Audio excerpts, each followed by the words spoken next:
पाकिस्तान 'ਚ पंजाबी कॉन्फ्रेंसां दे सब तो वड्डे नैटवर्क पंजाबी नैशनलिस्ट फोरम वालों जी आयां नूं। पाकिस्तान पीपल्स पार्टी दे सिंध क्यादत नाल पंजाब ते पंजाबियां नूं की शिकवा है।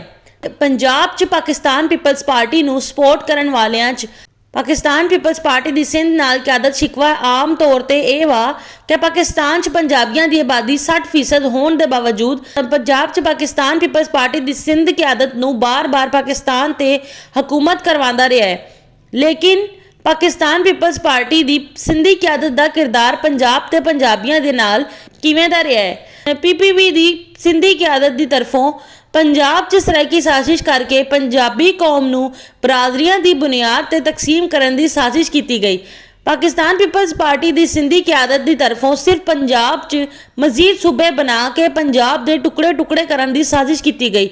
पाकिस्तान पीपल्स पार्टी दी सिंधी क्यादत दी तरफों छोटे सूबियां दा इस्तेहसाल करन दे इल्जाम तराशी करके पंजाब नूं बदनाम करन दी साजिश की गई। पाकिस्तान पीपल्स पार्टी दी सिंधी क्यादत दी तरफों पंजाब साम्राज्य ते छोटे सूबियां दा दुश्मन है दी इल्जाम तराशी करके सिंधी मुहाजर बलोच पठान नूं पंजाबी कौम दे खिलाफ मुहाज राही ते उकसा करके पंजाब मुखालफ मुहाज बनाए जाते रहे।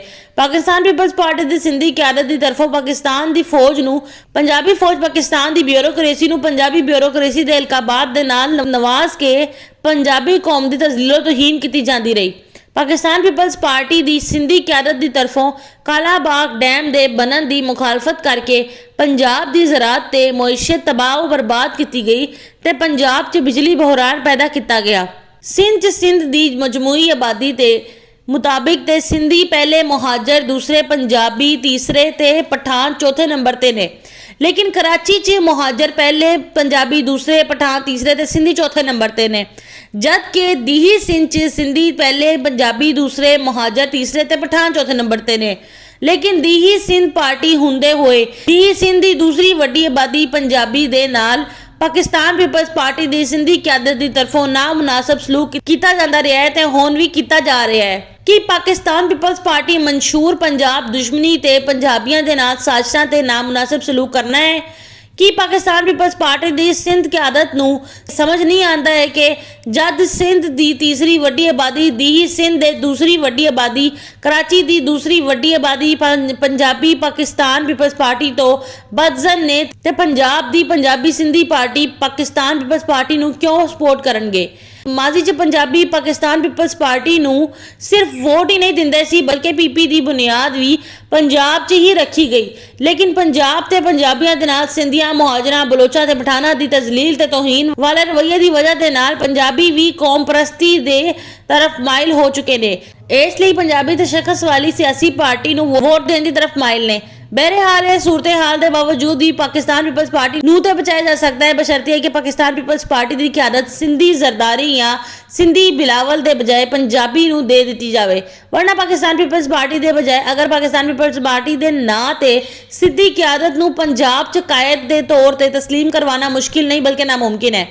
पंजाब पाकिस्तान पीपल्स पार्टी नूं ते मैंडेट दे सकता है अगर पाकिस्तान पीपल्स पार्टी की क्यादत पंजाबी दे कोल होवे। लेकिन पाकिस्तान पीपल्स पार्टी की क्यादत सिंधी दे कोल होंदे होए पंजाब कभी भी पाकिस्तान पीपल्स पार्टी नूं मैंडेट देना पसंद नहीं करेगा ते ये करना या ना करना पंजाबियों का जमहूरी ते सियासी हक है। वैसे जदों पाकिस्तान पीपल्स पार्टी की सिंधी क्यादत की तरफों सिंधियां नूं बावर कराया जाता रहा है कि पंजाबी फास्ट ने पंजाबी शाउंस ने पंजाबी अमर ने पंजाबी जालिम ने पंजाबी इस्तेसाली ने ते फिर वो सिंधी पार्टी ते PPP दी सिंधी क्यादत नूं क्यों कबूल करनगे। बहरहाल पाकिस्तान पीपल्स पार्टी दी ही सिंध दी सियासी जमात है, इसलिए सिंध 'ਚ जिवें दी चाहे सियासत करे। पर पाकिस्तान पीपल्स पार्टी ने अगर आइंदा जनूबी पंजाब 'ਚ बलोचां ते अरबी निजादां दे जरिए फिर तो सराइकी शोशा शुरू किया या जनूबी पंजाब सूबे की सियासत की ते फिर पंजाबी नैशनलिस्ट फोरम PNF की तरफों सिंध 'ਚ कराची सूबे की सियासत की जाएगी।